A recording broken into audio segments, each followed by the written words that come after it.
I've been sitting here listening to the other speakers, and to say it is humbling is an understatement. Listening to the stories, the experiences and the frustrations, it's not only humbling, it's absolutely angering.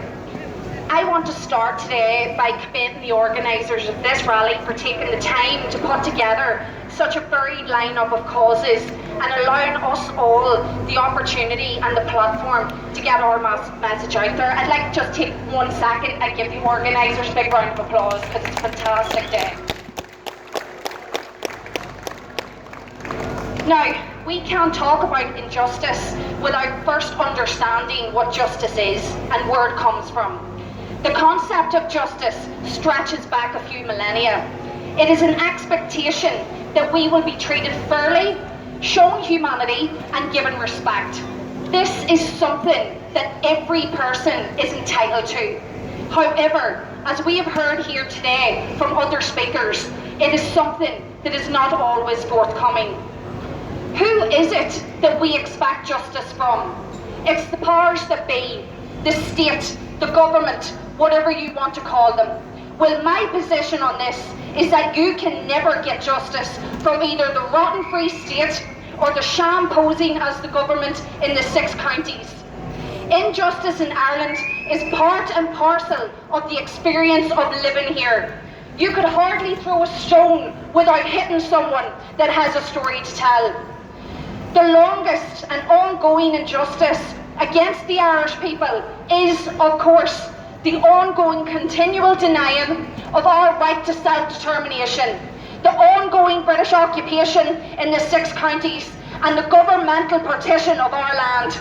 And I submit that we can establish the Republic, and when we get the Republic, then and only then will any Irish person know true justice.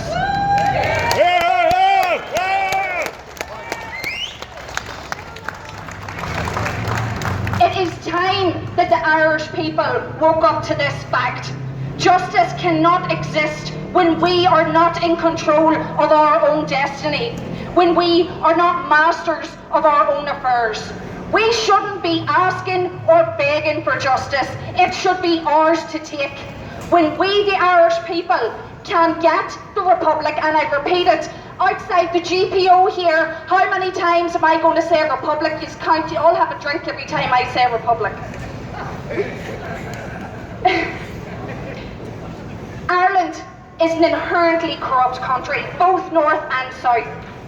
In the north, we have the British Tribal Assembly at Stormont, determined to keep the shackles of British occupation at any cost. In the 26 counties, we have a puppet Free State government controlled by the EU. And I have said it more than once, but the Irish nation is suffering from a national inferiority complex.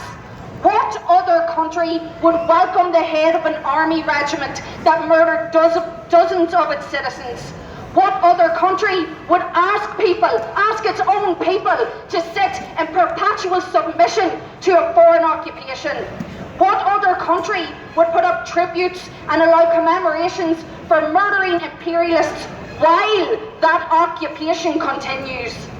And talking about national inferiority complexes, I can't miss the opportunity here, but what the hell were the organisers of the Dublin Pride March doing or thinking when they invited uniformed RUC to march alongside them?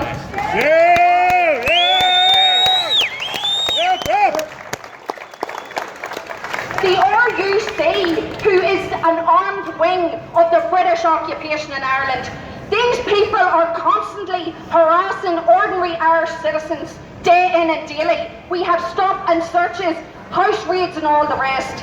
The LGBT community, they want equality and respect. They are supposedly radical and progressive, the complete opposite of everything that the RUC represents. For those marching alongside the RUC today, I say to you, it is not pride you should be feeling, it should be absolute shame.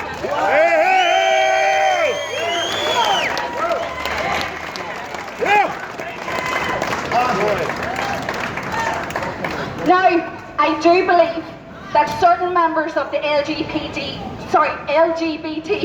community organised an alternative pride today. Such was their disgust at this move, and also their views on anti-corporate and anti-state involvement.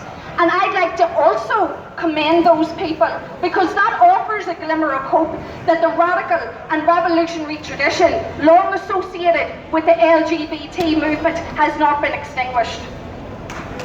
Yep. People need to understand this, that the assemblies masquerading as governments in this country, they're not interested in your welfare. They're interested in keeping the current status quo and their own positions of power intact. In fact, I believe that they are the enemy of the people. For those of us who vocally and actively oppose the state, we can expect nothing less than the harshest treatment and oppression. Now, what many people walking up and down here today may not be aware of, and this is given the fact that it is completely ignored by the media, is that we have scores of Irish Republican prisoners. In the 26 counties alone, we have over 50 men and a woman in Free State jails. And all of these prisoners came through the Special Criminal Court, a corrupt body that is a conveyor belt of injustice. Rarely does anybody come out of the Special Criminal Court with a chance. This is a court where the belief of a guard with absolutely no evidence at all is enough to see you jailed. Where evidence of supposed IRA activity includes owning a book on Irish politics.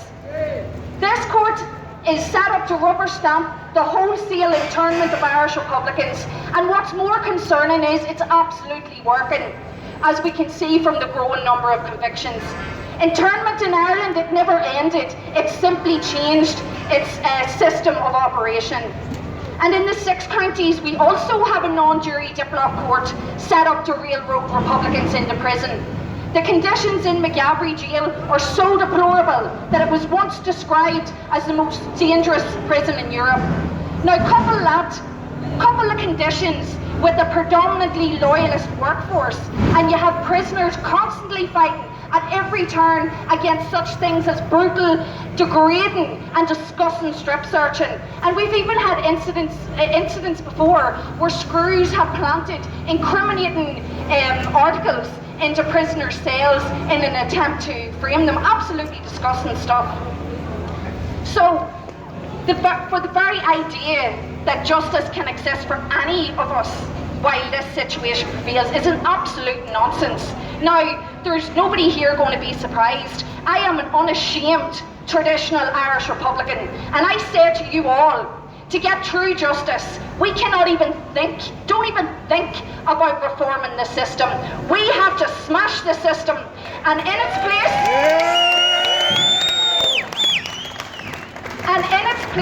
we must create a republic worthy of its people, a republic where true equality, justice and peace is the cornerstone of our ideology and our government.